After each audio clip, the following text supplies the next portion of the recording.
जागी आपला कोणता श्लोक झाला. दुःख भावश्य कामप्ती कृतकृत्योहमित्यसौ प्राप्त प्राप्त्योहमित्येवं चातुर्विध्यं मुदाहृतम्. तिसरा. चार प्रकाराने याचं वर्णन केलं आहे. आनंदाचे प्रकार आहे ना. ब्रह्म हे सद्रूप चिद्रूप आनंद स्वरूप आहे. तेव्हा या आनंदाचं विवरण या प्रकरणामध्ये केल्यामुळे पहिले योगानंद, पुढे आत्मानंद, अद्वैत आनंद, आणि चौथा कोणता, आणि पुढे विद्यानंदाचं प्रकरण आहे. त्याच्यामध्ये भाग कसे पडतात त्याचंही प्रकरण आहे. दुःखाभाव, कामाप्ती, पुढे कृतकृत्यता आणि प्राप्त असे चार प्रकारांनी वर्णन केलं आहे. दुःखाभाव म्हणजे जीव म्हटल्यानंतर नाही का, जीव म्हटल्यानंतर एखाद्या शरणामध्ये सापडतो अशासारखं आहे.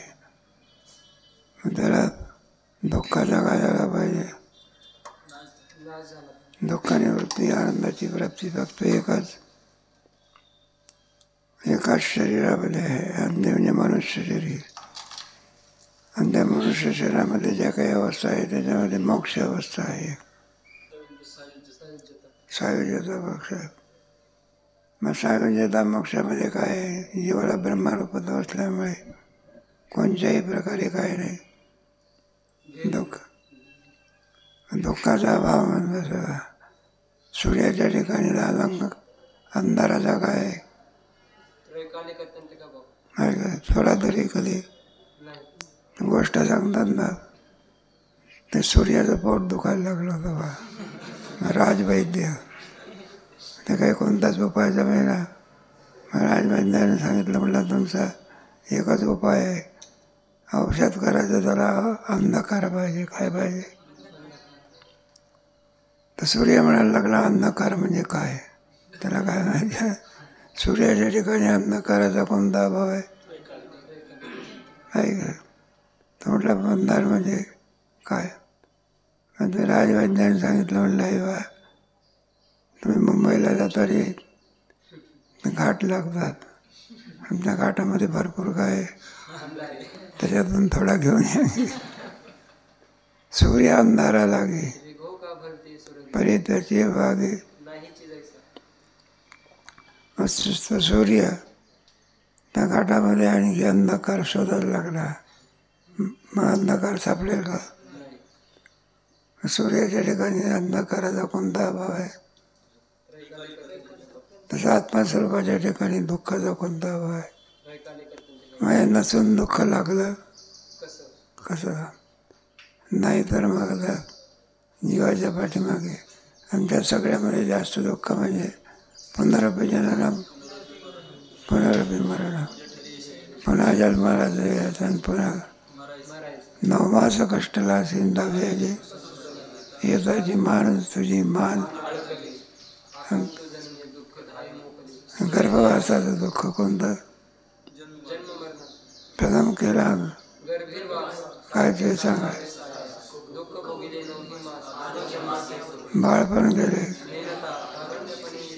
तर बालपणी वाचा नसते ना, काही नसते, सांगता येत नाही. आणि पोराला दुःख होते बा, आणि ते रडायला लागलं. बायांना काही समजत नाही कशामुळे रडतं बा. बरं माणूस असला वयात असला सांगतो मला काटा रुतलाय म्हणून का. लहान पोराला काय कळतं का. एका बाईनं आपलं ते लहान पोर जन्माला आल्याचं ठेवून दिलं, काही कामं करता गेली तेवढं माझं राहिले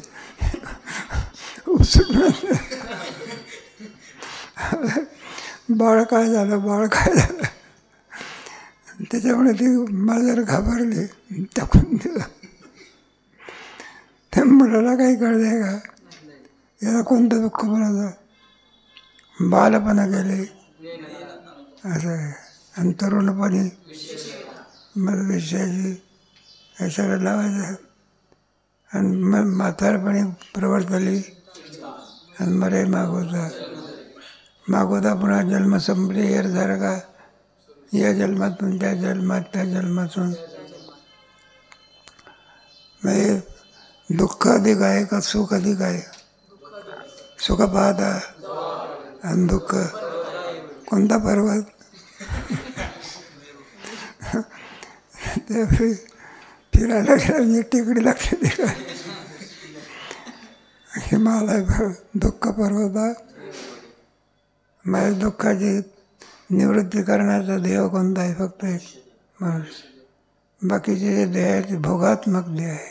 आपण जे काही पाप पुण्य करतो त्याचा भोग त्या त्या देहामध्ये देवा आहे. पापाचे देह, पाप पुण्याचे देह. अनिष्टमिष्ट मिश्रण त्रिविधम भगवत्य त्यागिनाम प्रिय. मनुष्य देह कोणत्या जन्माचं फळ आहे? पाप वर जाण्या इतकं काय नाही, खाली जाण्या इतकं काय नाही. अशा मधल्या अवस्थेमध्ये कोणता देह मिळतो? सगळे पापाचे पशु पक्षी त्याच्यामध्ये अंडाचे, जाराचे, स्वेदचे, उद्भज. अंडाचे म्हणजे अंड्यातून उत्पन्न. पक्षी कशातून उत्पन्न होतं? पक्षी अंड्यातून उत्पन्न होतो. माणसं अंडी खातात.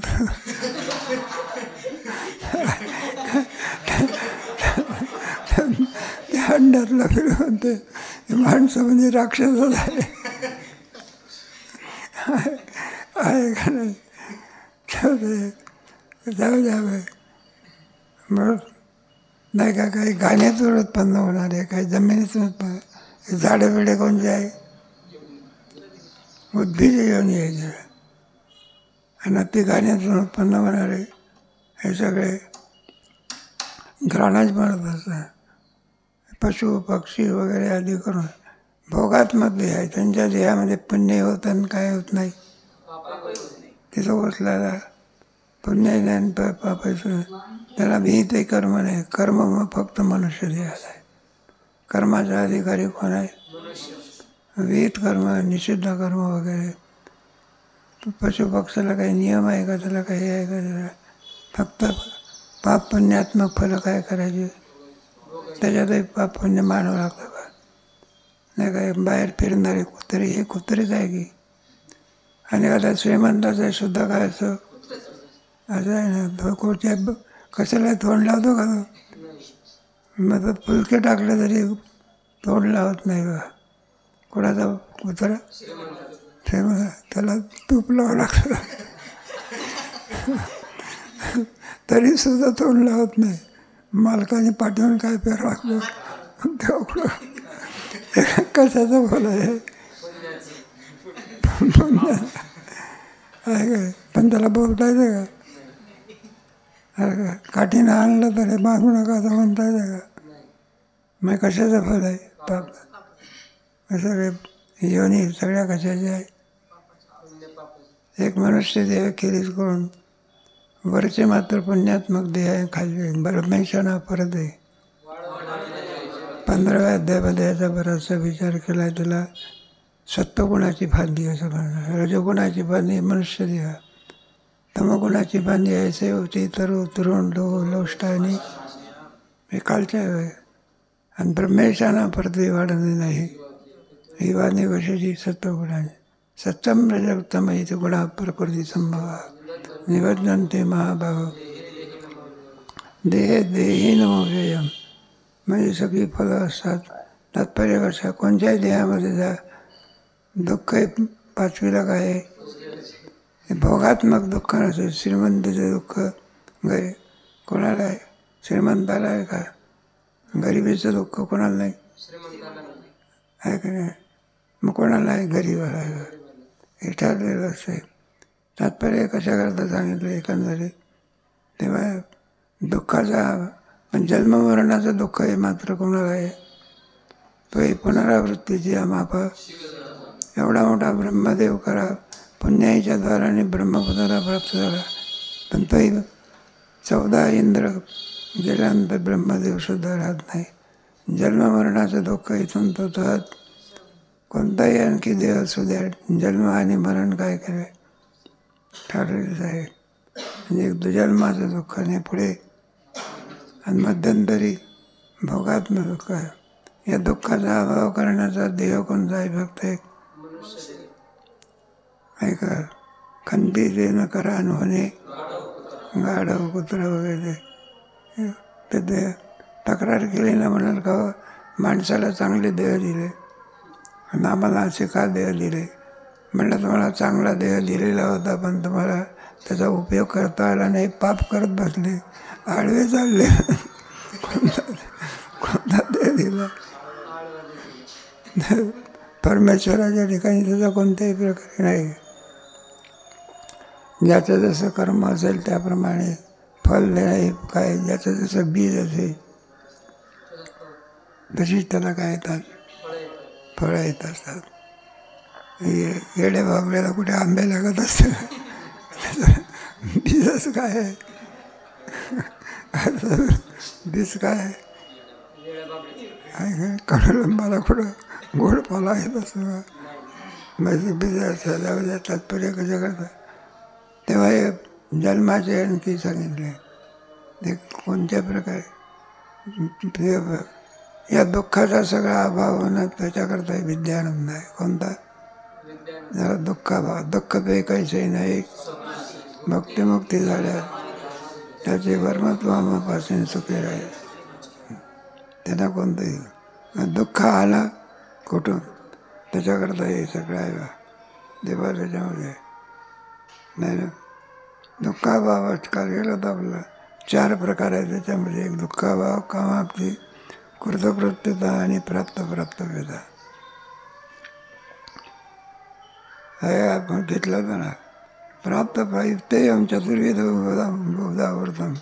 4 प्रकाराने या प्रकरणामध्ये त्याचा विचार केलेला आहे.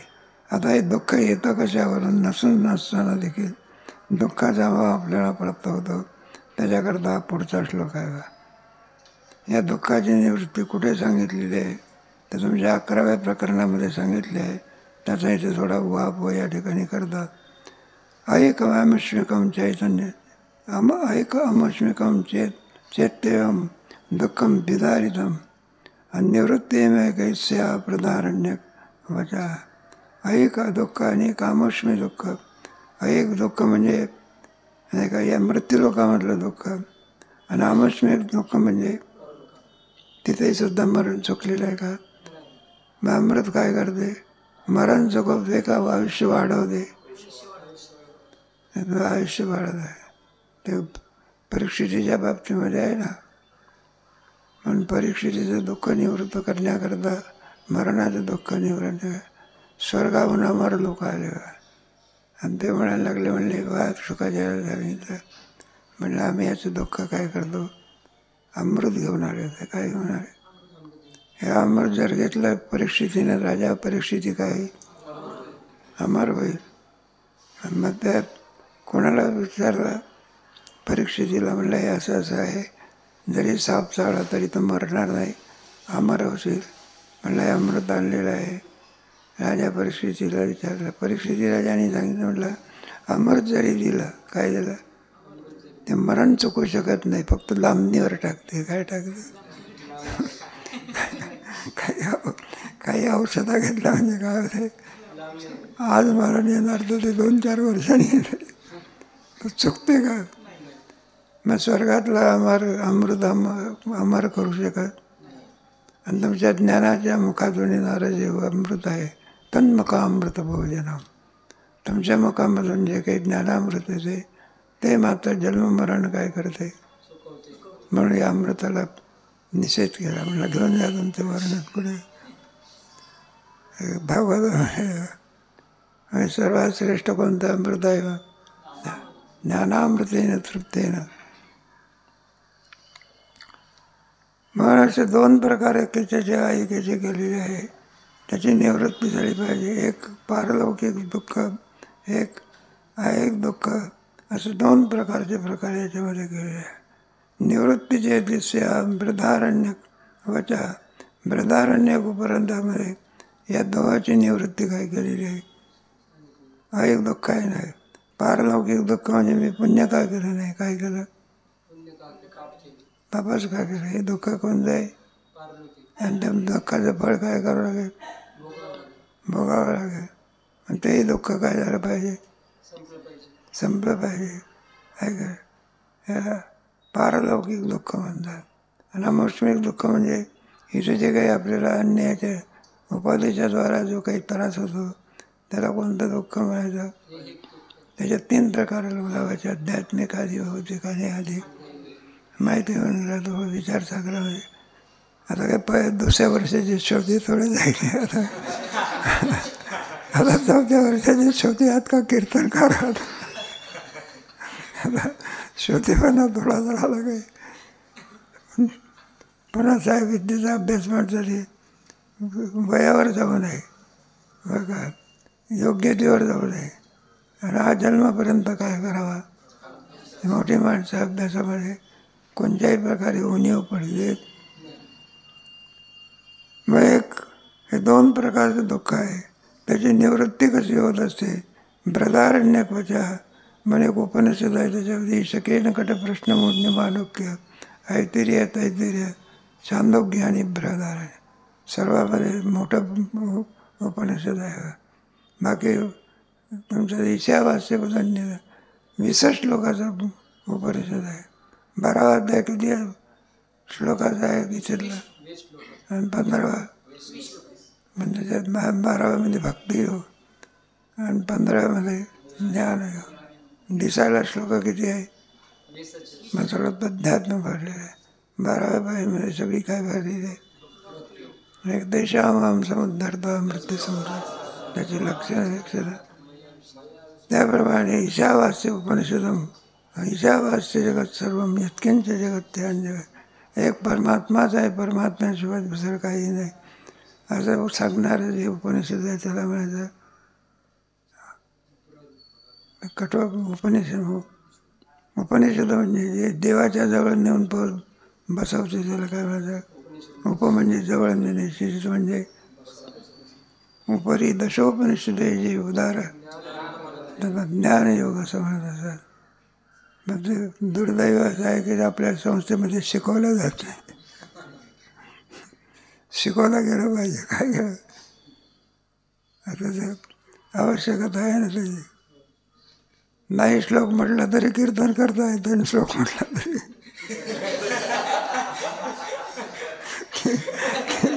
कीर्तन कुठं अलीकडचं दिसत नाही. कीर्तनकाराच्या कीर्तनामध्ये भगवद्गीतेचा श्लोक सुद्धा काय होत नाही. 2-3 कथा सांगितल्या. अनालीकडे हासाच्या गोष्टी जास्त कोणता कीर्तनकार हास्य होत नाही. म्हणलं महाराज पुढच्या वर्षीची तारीख ठरलेली. जाऊ द्या म्हणे उपनिषद म्हणजे कठोपनिषद आहे. हे बृहदारण्यक उपनिषदामध्ये काय केलेलं आहे सांगितलेलं आहे. म्हणून एक आणि पारत्रिक दुःख असं 2 प्रकाराने सांगितलेलं आहे. आणि पुढे आत्मानं चेत बीजानी आता इमास्मिती पुरुष किमिच्छन कस्य कामाय परिम शरीर मनोसंचरे.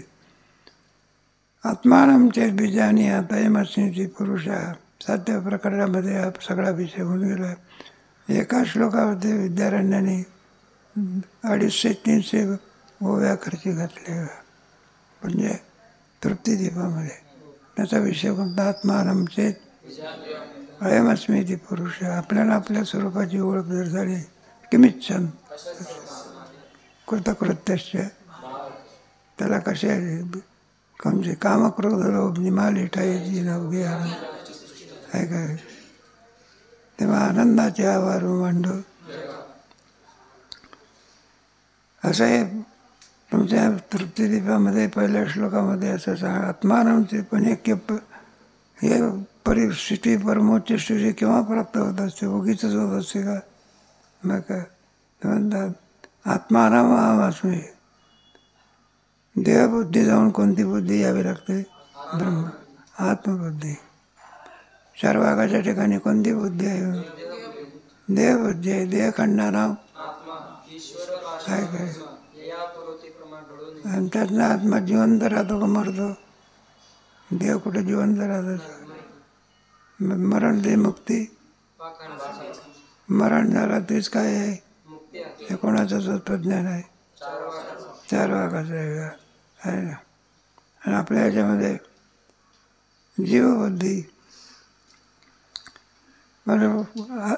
देवबुद्धी जर असेल तर जेवढा काही भोग आपल्याला भोगायचा असेल तेवढा भोगून घ्या. ही वृत्ती. लावे खावे बरे स्त्रिया गेल्या ऐकावे, स्त्रीले डोळा पाहावे. हे कोणती बुद्धी आहे? सगळी देहबुद्धी. मग किती जरी गेलं तरी देह आपल्या आणि स्वभावावर गेल्याशिवाय काही बदाम खा का पिस्ता खा का काही करा के काळा केस काय पांढरा झाल्याशिवाय नाही. काय म्हणजे लोक बरं तर तुम्हाला काही विचारून होत असतो का पांढरा गो का. म्हणून देहबुद्धी त्याच्यामध्ये सगळं भोगात्मक असते. अलीकडे कोणता वाद चाललेला आहे ना, चारव्या किंमत आहे ना, नाना प्रकारच्या फॅशन, नाना प्रकारचे खाद्यपदार्थामध्ये सुद्धा नियम गेले तर काही हरकत नाही. लगेकडून येतो संताचाच उभ्या खात असतो. लगेकडून आता चूळ तरी भरली का, मला काय चूळ कशाला बरी पाणी सांडलं की. भरपूर काय व्याज होतं. आहे का काही नियम आहे का? कोणती संस्कृती आहे? काय काही एकाचा धर्म आहे त्याच्यामध्ये काही नाही. स्नान बेन वगैरे काही नाही, फक्त पाय धुवायचे, काय करायचे. स्नान फक्त जुमे के जुमे.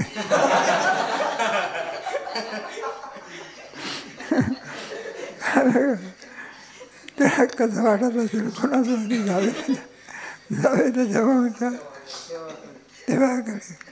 हे विचार दिसणारे आहे ना, बरं का, हे त्याचेच अंश जायचं काय. भारतीय संस्कृती पावित्र्यपणा कोणत्या संस्कृतीमध्ये, बाकीच्या संस्कृती आहे पण त्याच्यामध्ये काही नाही. पावित्र्यपणा कुठे आहे? सणाच्या दिवशी काय करतात ते, मग पवित्र आहे का त्याच्यावर?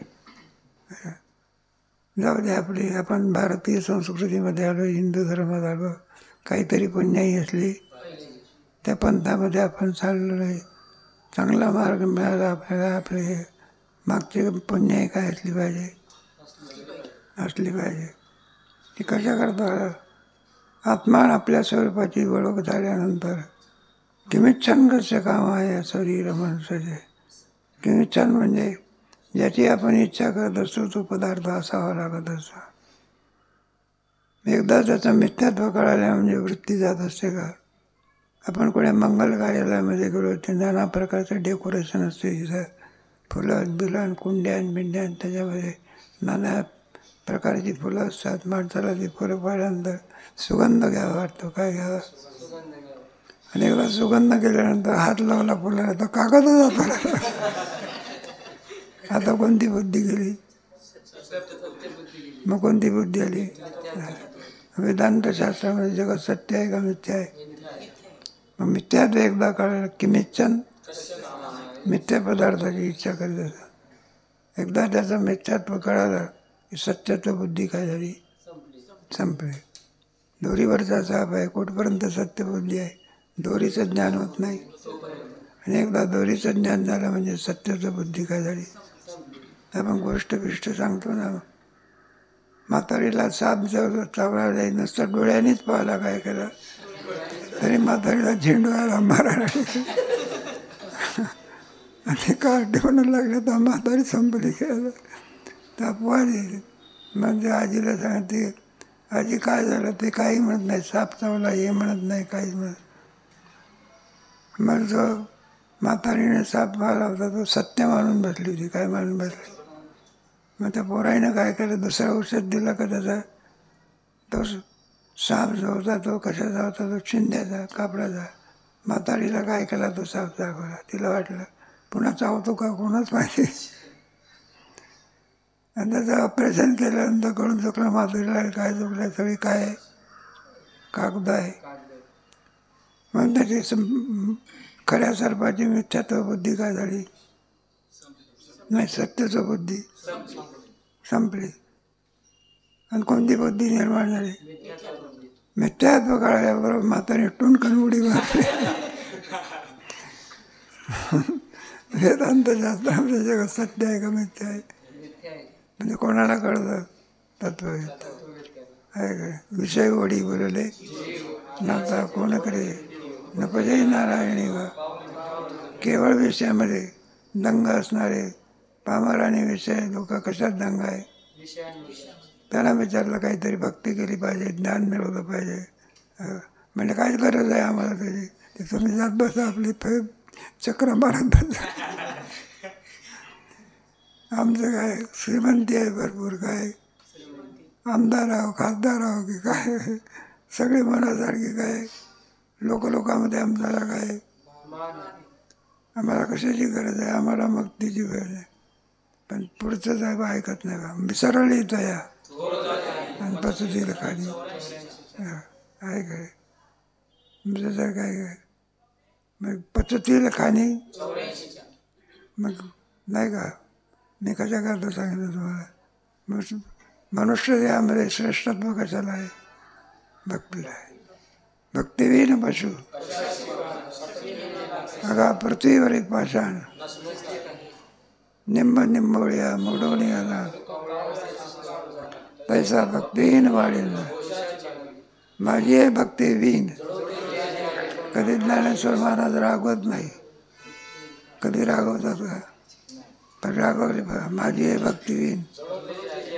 त्याच्या जगण्याला काय लागू, आग जळत आहे माझी भक्ती नव्हती. अगा पृथ्वीवरी पाषाण, दगड कुठं भक्ती करत असते का, मग आहे कोण आहे, मग दगडच आहे. जाऊ दे, दृष्टांत आपला संपला. इथे आलेला आहे म्हणून आपण त्याचा विचार केला. म्हणून की मिथ्यान कसे काम, एकदा मिथ्यात्व समजलं, सत्यात्व बुद्धी काय होत असते, संपन्न जात असते. आणि मिथ्यात्व कळल्यानंतर त्याच्याविषयी कोणत्याही प्रकारची इच्छा राहत नाही.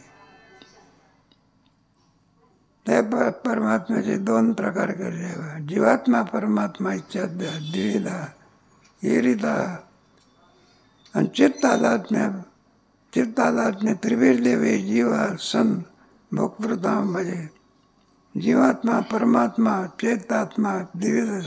आता पुढचा विषय विद्यानंदाचा सर्व आहे. म्हणून आत्म्याचे दोन प्रकार केले आहे, विषय समजावून सांगण्याकरता केलेले आहे. आत्म्याचे प्रकार होऊ शकत, तो असंग स्वरूपाचा आहे. पण उपाधीमुळे त्याला काय आलेले आहे, मग नावं आलेले आहे ना. आकाश किती आहे, घटाची पद लागली तर, मठाची लागली तर, मग आकाश किती, दोन झाले का एकच आहे. तसे आत्मा किती आहे, मग एकच आहे. पण त्याला उपाधीमुळे काय द्विविधत्व आलेलं आहे. मुळामध्ये आत्मा एकच आहे. म्हणून ते जीवात्मा आणि दुसरा कोणता एक परमात्मा. जीवात्मा म्हणजे तुम्ही आम्ही कोणते आत्मे आहोत. आता आत्मा जीवदशाला कशामुळे, कल्पना विद्या येणे महापादी शिव बोले नाही का. म्हणून जीवात्मा दशेला कशामुळे आलेला आहे, तो जीव या भावाला उपाधिष्ठित आत्मा केल्यामुळे. कोणाचे आहे तुझ्या गीतेच्या 8व्या अध्यायामध्ये याचा विचार आलेला आहे. किम तद्ब्रह्म किम अध्यात्म किम कर्म अधिभूत किम भोक्त अधिदैवम किम उच्यते. अधिभूत म्हणजे शरीर आहे का, आणि अधिदैव म्हणजे जीव. चैतन्याने शरीराशी तादात्म्य केलं की जीवदशा निर्माण झाली. ममाई वंशो जीवलोके मनश्रेष्ठ आणि इंद्रियाने मैं सर्व भोग घोळगा घेतो आणि विषयाचा काय करतो बघ. की तुझ्या 15व्या अध्यायामध्ये याचा काय केलेला आहे, मग विचार सांगितला आहे. जीवदशा कशी प्रकट झाली, स्वस्वरूप आहे. विसराच्या दृष्टीने प्रसिद्धी का जीव. आपल्या स्वस्वरूपाचा विसर हीच काय आहे, जीव. मग आत्मबुद्धी जाते. आणि कोणती बुद्धी? देहबुद्धी. देहबुद्धी 4 भागाची आहे. जीवबुद्धी कर्मठाची आहे, आत्मबुद्धी योग्याची आहे, आणि ब्रह्मबुद्धी कोणाची आहे? वेदांची आहे. तन्निष्ठा तत्परायणा पच्यन्ते पुनरावृत्ती ज्ञाननिर्धूत कल्मषः. नाही का? देहबुद्धी असल्यामुळे देहाला सजवायचं, देहाला नाना प्रकारचे भोग काय करायचे. ही कोणती बुद्धी? मग देहबुद्धी.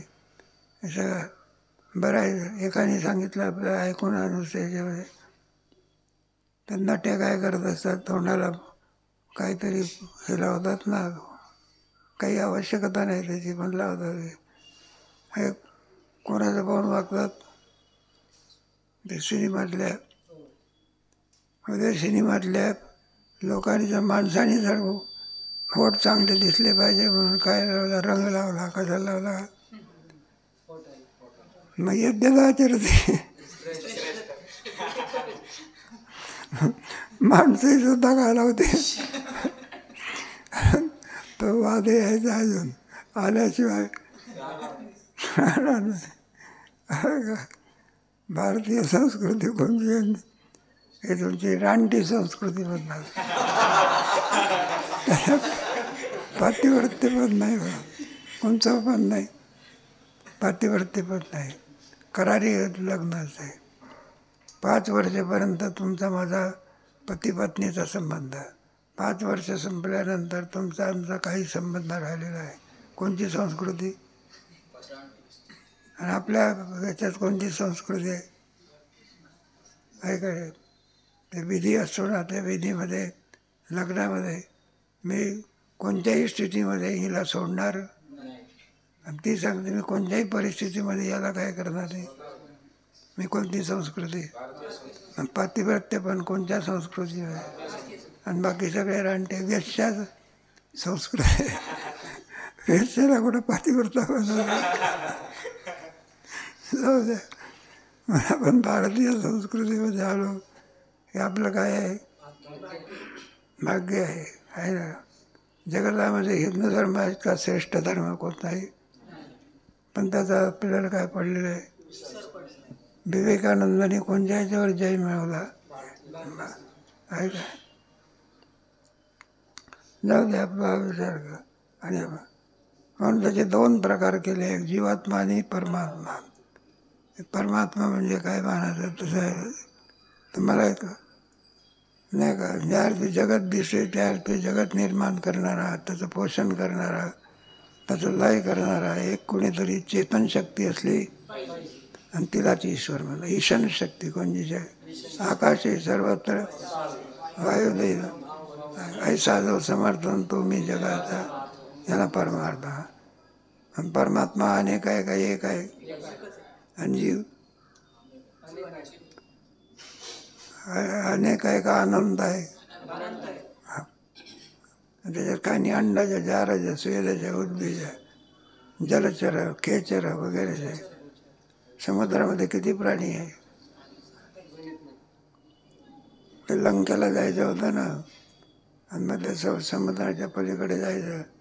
आता एवढं मोठं 18 पद्म वानर कसे न्यायचे पलीकडे? वानराला कोळ्या बुडून जाता येते का? उड्या मारते. पण ते त्याच्या इतकी घारेत का नाही? मग काय करायचं? रामचंद्राने विचार करा. समुद्राला काय सांगितलं? म्हणलं आता सुकून टाकतो. काय करतो? आता भगवान समुद्राला आणखी सुकून टाकतात. समुद्र प्रसन्न झाला बघा. आणि देवाला सांगितलं, म्हटलं तुम्ही समुद्र जर सुकवला तर तुमच्या पृथ्वीवरचे जेवढे लोक आहेत त्यापेक्षा अधिक जीव कशात आहे? समुद्र आहे. किती आहे त्याची गणती करता येत बरं का? मनुष्याची काय करता येते? इतके कोटी माणसं आहे, अमका आहे जमका आहे, आणि त्याची कुठं गणती होत असते. आणि तुम्ही जर समुद्र सुकून टाकला ते सगळे लोक काय झाले? मारतील. म्हटलं मग काय करा? मग तुम्हाला युक्ती सांगतो. समुद्राला माहिती होतं तुमच्या हातून काय धरतील? दगड धरते. म्हणलं जे आहे ना त्यांनी जर दगड टाकले तर काय होती मग धरती. समुद्र सुकवण्याचं काय नाही काम नाही. मी कशा करता हे सगळं सांगितलं. तेव्हा या सर्व प्राण्याला जगवणारा आणि हे करणारा जो कोणी असेल त्याला ईश्वर म्हणायचा. ईश्वरच सर्व भूता ब्राह्मण सर्व भूताने मस्त आहे का. परमात्मा एक आहे का दोन आहे? एकच आहे. आहे का दोनच तिथं भानगडी झाले. राष्ट्रपती प्रधानमंत्री किती असतात आणि उपप्रधान काही दिवसाने 3 होतील की. जाऊ द्या दृष्टांत. मुख्यमंत्री किती असतो तेव्हा परमात्मा जीव किती आहे? अनेक सुद्धा म्हणतात अनंत म्हणा. 4 खाण्यातून किती निर्माण जीव होतो किती सांगता येत. कशा करता सांगितलं आहे. परमात्मा 2 प्रकारे या ठिकाणी केलेले आहे. चेतात्मा एक जीवात्मा आणि दुसरा कोणता परमात्मा. मग जीवात्मा त्याचं स्वरूप सांगतात चित्तादात्म्यात त्रिवीर्देय जीवा संभोक्तृताम भजे. चित्त समाज तादात्म्यात माझा आत्मा काय करतो बरं का. चित्त तादात्म्य घेतो. चित्त म्हणजे आत्मा कोणाची तादात्म्य करतो. त्रिवीर्देव जीवा 3 देह आहे ना. दिसवा कोणता आहे सोड देह. आणि ज्याच्या योगाने काही क्रिया वगैरे होत असते त्याला कोणता देह म्हणायचा. म्हणजे या 2चं बीज कशामध्ये आहे. असे 3 देह आहे ना. म्हणजे 3 देहाची काय करतो तो कोण आत्मा दशेची झाला. म्हणजे कोणत्या दशेला प्राप्त होतो. जीवदशेला काय होतं बरं का. वास्तविक मनामध्ये काय ब्रह्मरूपच आहे पण याच्याशी काय करतो तो तादात्म्य करत असतो. नळिकेशी तादात्म्य केल्यामुळे मरण नावाची वस्तू पोपटाला काय होते. मग पोपटा नळिका नळिकेला धरून बसलाय म्हणूनच आहे का नळिकेवरून वेगळा आहे. पण तो काय करतो चिकटून बसतो कोणाशी. आणि त्याचा फायदा कोण घेतो मग फार नाही. जरी ओढला तरी काय होत नाही तो. आम्ही ते नथू वगैरे फिरायला गेलो होतो. एका पोराच्या ठिकाणी तो पोपट होता. काय होता आम्ही म्हटलं बा फार आनंदाची गोष्ट आहे. पोपटाची दया आली असली पाहिजे. घरी नेऊन त्याला चांगल्या प्रकारे वागवेल. ते म्हणले महाराज तुम्ही वेळे दिसतात. म्हणलं काय भानगड आहे. म्हणलं हातात काय दिसतो पोपट दिसतो. घरी गेल्यानंतर कुठे जाणार आहे.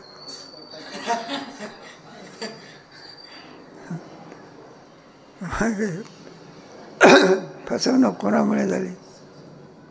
त्या नळिकेशी काय केलं. आणि ज्या पोपटाने नळिकेशी तादात्म्य केलं आहे तो नळिकेवरून उठला आणि शो व्हायचा. अरे का म्हणून आपण या देहाची काय करतो. एकच देह आहे का 3 देह आहे. मग 3ही देहाची तादात्म्य करून त्याला जीव असं म्हणायचं. काय म्हणायचं जीवात्मा. तादात्म्या त्रिवीर देवही 3 देहाची तादात्म्य केले असल्यामुळे भोक्तृताम प्रजे. आता जीव म्हटल्या करता भोगता कोण आहे. जीव आहे का नाही. आपण जे काही कर्म करतो त्याप्रमाणे भोगताही कोण आहे. मनाद्वाजी रे पूर्वसंचित केले तया सारिके. कोणी कोणाला सुख देत नाही. कोणी कोणाला काय देत नाही. आपलंच कर्म आपल्याला सुख देते काय देते दुःख देते. विनाकारण कोणी खून नष्ट केला मग कशाला फाशी मिळाली असते. मग न्यायाधीश का वेळ आहे का तो कोणाला फाशी देत असतो का तो खून केला म्हणून दिले. मग गुन्हा कोणाचा आहे त्याचाच आहे. त्याप्रमाणे आपण जे दुःख बघतो गुन्हा कोणाचा आहे. ते काही ईश्वराचा आहे का. जैसे ज्याचे तैसे फळ देतो. चित्तादात्म्यात जीव नाही का. अज्ञानामुळे आणि चैतन्य कोणत्या दशेला प्राप्त झालं जीवदशा. परिच्छिन्न अवस्थेमध्ये अज्ञान झालं तर जीव तो दिवस काय होत असतो मग अनुरेणू या तो कडांतो एवढा. ज्ञान काय करते? परिच्छिन्नाला व्यापक करते. अज्ञान काय करते? व्यापकाला काय करते? परिच्छिन्न. अज्ञान आहे म्हणून आपण काय झालो? आणि जर ईश्वर कृपेने श्रीगुरु करून जर ज्ञान मिळालं तर आपुले पदी महाब्रह्मादिवर विठ्ठले. मग तो आत्माच घेऊन विनाकारण मुक्त होत असतो का कर्मामुळे मग भक्त होतो? का निषिद्ध कर्म केलं असेल, लोकांची विहित कर्म केली असेल तर लोकांतरची काय होते? आज जरी आपल्याला इथे त्याच्यापासून फायदा दिसत होता तर जीव म्हणत असतो का? नाही का? मग काय होतं? दुसऱ्या देहात जातो, पुन्हा गाठोड जसंच आहे आणि पुढे आणखी सुखदुःखाला काय होते? आणि त्या देहामध्ये जेवढं काही आयुष्य असेल तोपर्यंत राहतो. आयुष्य संपलं की राम बोलवाई किती. मग कोणता ब्रह्मदेव डॉक्टर असणार वाचवा वाचवा आता काय वाचवा? डॉक्टर म्हणत असतो वाचवा काय, मीच तो मरतो म्हणला. जाऊ द्या, दृष्टांत आपला काय झाला संपला. म्हणून जीवदर्शीला परमात्मा सच्चिदानंद तादात्म्यं रामरूपयो गत्वा भोग्यत्वम् आपन्ना विवेकेतु नो भयम्. परमात्मा सच्चिदानंद तादात्म्यं नामरूपयो आणि गत्वा भोग्यत्वम् आपन्ना विवेके नो भयम्. परमात्मा चित्त तादात्म्य. परमात्मा कसा आहे? मग सच्चिदानंद आहे का नाही? ब्रह्मस्वरूपाचे वर्णन करते. ब्रह्म कसा आहे? सद्रूप चिद्रूप सत्यम ज्ञानम अनंतम. सद्रूप आहे, चिद्रूप आहे, आनंद स्वरूप आहे. असा परमात्मा सच्चिदानंद रूप असणारा परमात्मा तादात्म्यम नामरूपे. उपाधीशी तादात्म्य गेल्यामुळे तो नामरूपाला काय होतं? नाही, मुळात माझे कसा आहे? तो सच्चिदानंद स्वरूप आहे, परमात्मा आहे. पण नामरूपाशी तादात्म्य केल्यामुळे गत्वा भोग्यत्व भोग त्याला काय होते? प्राप्त होते. काय काय चांगला आहे पण काय भोगायला काय झाला तो? कारण त्याच्याशी काय केलं म्हणून काय झाला तो? ऐकाने आपण व्यवहारामध्ये पाहतो ना, एखादा ग्रस्त असतो, मित्र असतो, तर धावत चालले. अरे म्हणलं थांब की काय नाही म्हणलं, आता वेळ नाही, कुठे जायचं आहे? म्हणून डॉक्टरकडे जायचं आहे. डॉक्टरकडे कशा करतात? दुखतं का काही? तुझं माझं काही दुखत नाही. मग इतकं धावपळ करून डॉक्टरकडे जाण्याचं काय काय? म्हणलं आमचं दुखत नाही. मग कोणाचं दुखते? नाही, बुवानी सांगायला पाहिजे.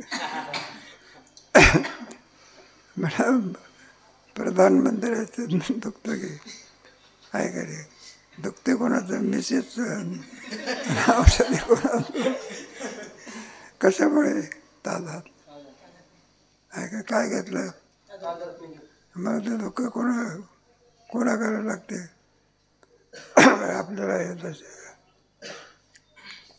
एक श्रीमंत माणूस जरा तो व्यसनी होता बा.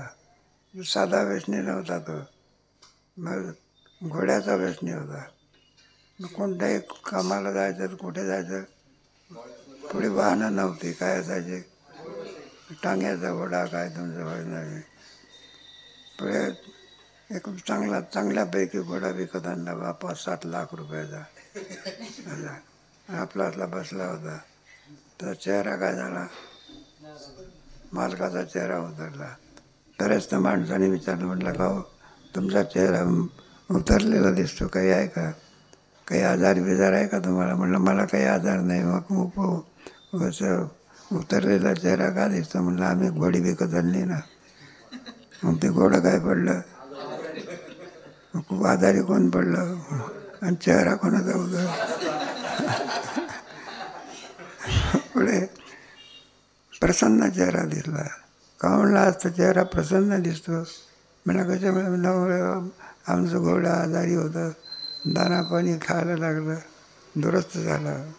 दुरुस्त कोण झालं? आणि प्रसन्नता कुणाच दिसते? पुढे काय झालं? हा जो घोड्याचा मालक होता ना, हाच आजारी पडला. हो का? माझा घोड्याचा चेहरा उतरला असला पाहिजे. नाही. अरे आता मला का झाली पडलं तर घोड्याचा चेहरा का झाला पाहिजे? उतरला चेहरा उतरला नाही. मालकच मेला बघा ते. त्या दिवशी दाना पाणी भरपूर. पशुच्या ठिकाणी काय नाही, तुमच्या आमच्या ठिकाणी काय तादात्म्य आहे. वास्तविक तादात्म्य काय केलं पाहिजे? माणसे काय करतात?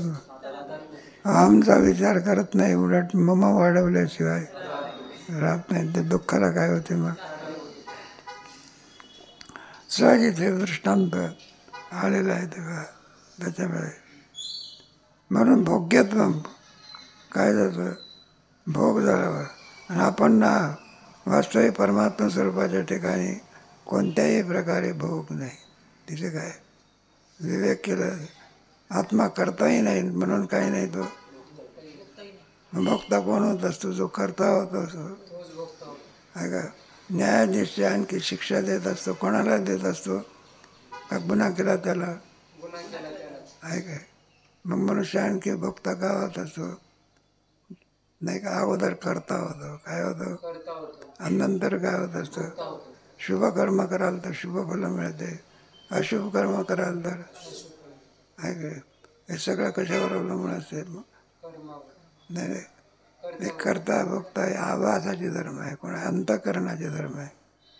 वेदांत शास्त्रामध्ये कर्तृत्व भोक्तृत्व हे आणि अंतःकरणाचे धर्म आहे. सुख दुःख आत्म्याचा त्याच्याशी काहीही संबंध. आत्माला करता नाही, आत्माला काय? पुरुषं प्रकृतींच्या विद्येरादी उभव विकारांश गुणांश विद्ये कार्य करण कर्तृत्व हेतु पुरुष सुख दुःखानां भोग. सुख आणि दुःख हे क्रिया जी आहे ती मुळामध्ये ब्रह्मस्वरूपाच्या ठिकाणी नाही, मग प्रकृतीच्या ठिकाणी आहे. कोणाच्या ठिकाणी? पुरुषं प्रकृतींच्या विज्ञानादी विकारांश गुणांश विद्ये. अशा रीतीने तो याला काय होत असतो? मग प्राप्त गत्वा भोग्यत्व आपण विवेक येतो न भयम. पण आता अज्ञानी अवस्था आहे तोपर्यंत मी करता मी कोणावं बघता नाही का? सुखी आहे दुःखी आहे धर्म कोणपर्यंत अंतःकरणाचे जोपर्यंत स्वरूपाला प्राप्त होत नाही. आत्मस्वरूपाच्या ठिकाणी कर्तृत्व आहे का? भोक्तृत्व आहे का? सुख आहे का? त्याचा याच्याशी असंग स्वरूपाचा आहे आत्मा. असंग होयम भविष्य. तिथे कोणताही काय नाही, धर्म नाही, असंगत्व. कारण कोणत्या सत्तेत आहे तो? तिथं लाग लागू शकतो का कोणाचा? आणि बाकीचे सगळे कोणते? दोन सत्तेमध्ये, प्रातिभाषिक आणि व्यवहारिक. परमात्मा म्हणतात हे बा साधा दोन सत्तेमध्ये असले तरी त्याचा व्यवहार होऊ शकत नाही. आकाश आहे, किती पाऊस पडला तर आकाश भिजते का कधी? आणि किती ज्वाळ केला तर आकाश कधी जळत असते? आकाश जसाचे आहे, कोणत्याही सत्तेचा त्याच्याशी काय नाही. जसा आत्मा कसा आहे जसाचे आहे. किती दुःख झालं तरी तो दुःख नाही, किती सुख झालं तरी. कारण कोणत्या सत्तेत आहे तो? समान सत्तेमध्ये जर आणखी होऊ शकत नाही. विषम सत्ता आहे. कोणती सत्ता आहे? महात्म्याच्या ठिकाणी त्याचा लेपला. इथून तुम्ही सूर्यावरती थोकलं, कोणावरती? मग सूर्यापर्यंत जाते का तुमच्या अंगावर पडते?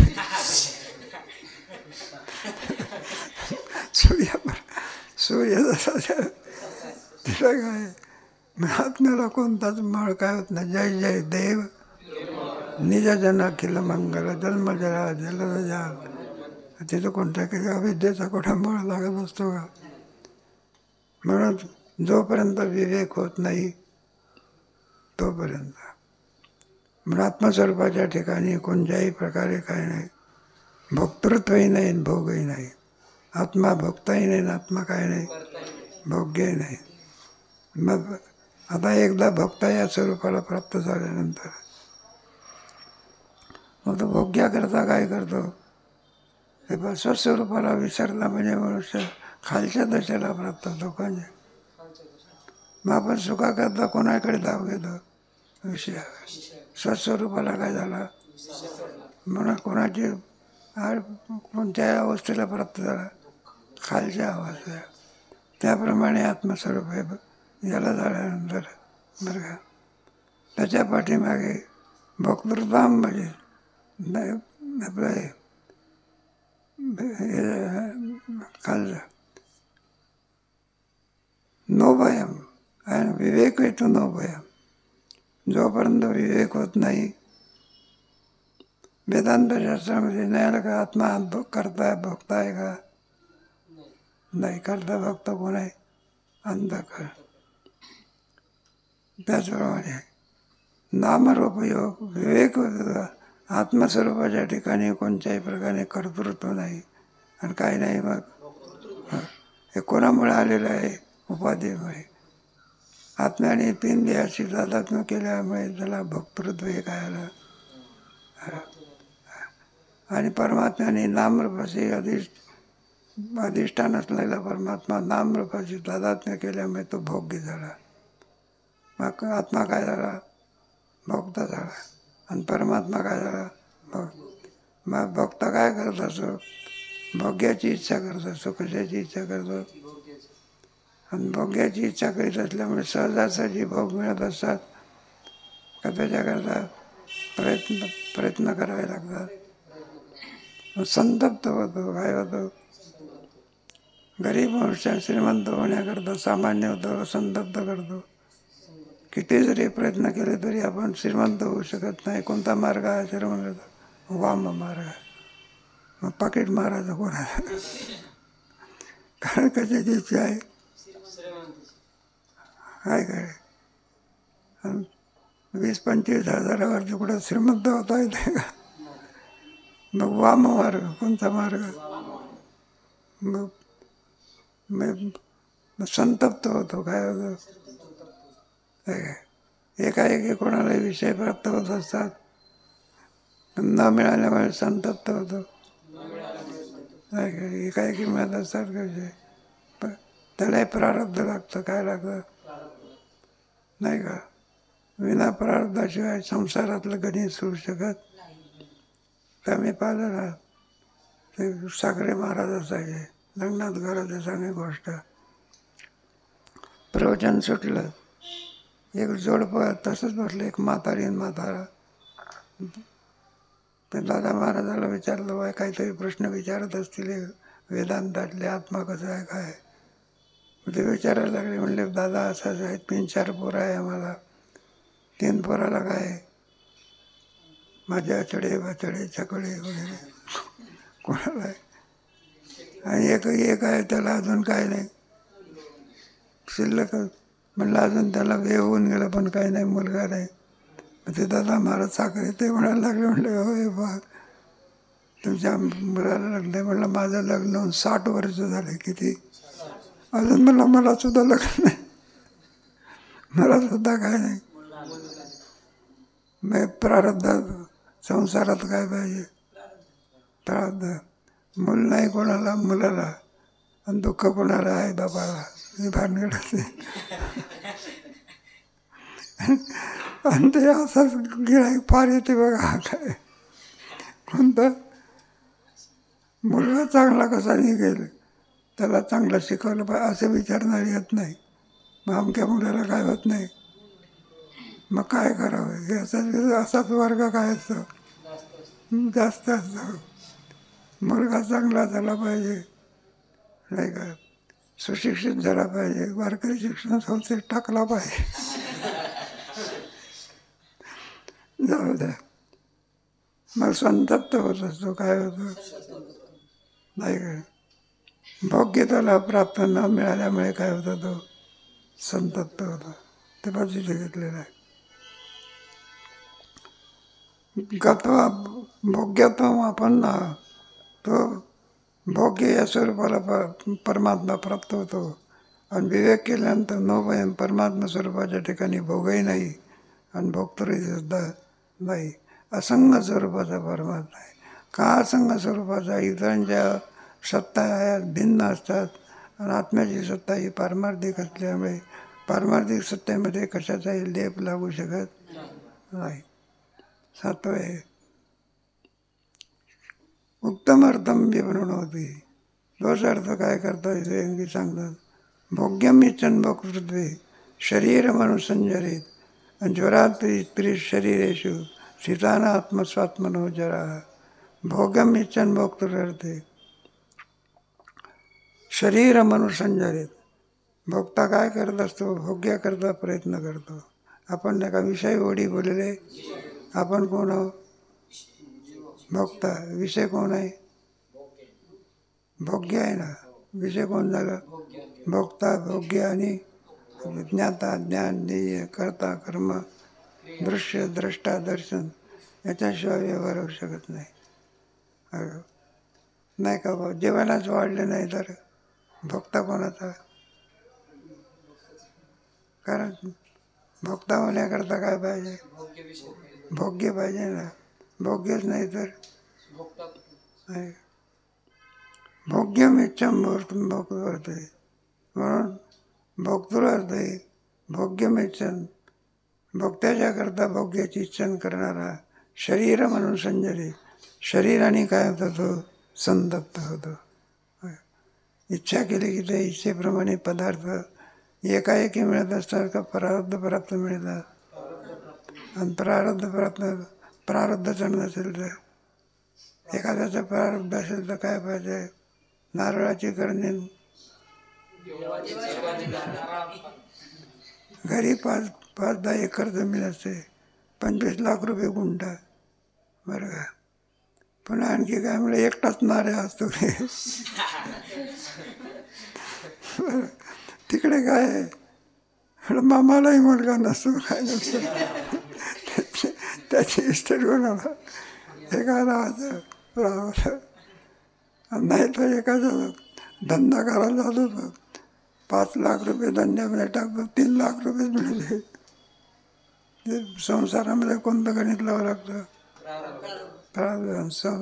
परमार्थात प्रयत्न. मग परमार्थ कोणाच्या आधी नाही? प्रयत्नाच्या आधी. नाहीतर मग असेल माझा हरी तो देईल खाकल्यावर. संसारामध्ये प्रारब्ध ठेविले अनंत द्वितीय सूर्य. म्हणून भोगता भोग्याची इच्छा करण्याकरता अनुसंजरेत म्हणजे तप्त होतो. ज्वराती त्रिशुरी स्थितान स्वात्मनो ज्वरा. मग ज्वरादी त्रिशुरी शरीर 3 शरीर आहे. कोणते 3 शरीर आहे? स्थूल शरीर, सूक्ष्म शरीर, कारण शरीर आहे ना. मात्र 3 शरीराचे ज्वर कोणते?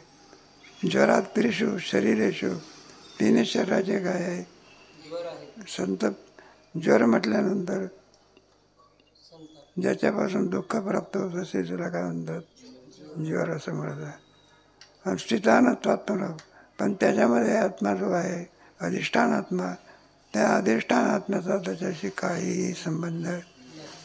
दोरीवरती सर्प बसतो, त्या सर्पाचा दोरीशी काही संबंध आहे का?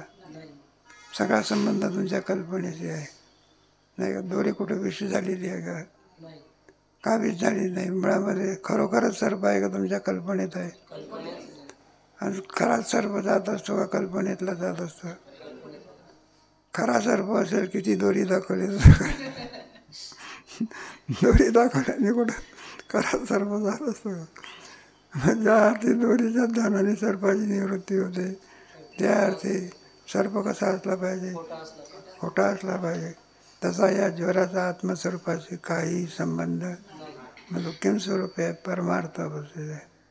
कोणते कोणते ज्वर आहेत याचा विचार करणार आहेत, त्याचा विचार कधी करू? मग इथंच आपल्या थांबा.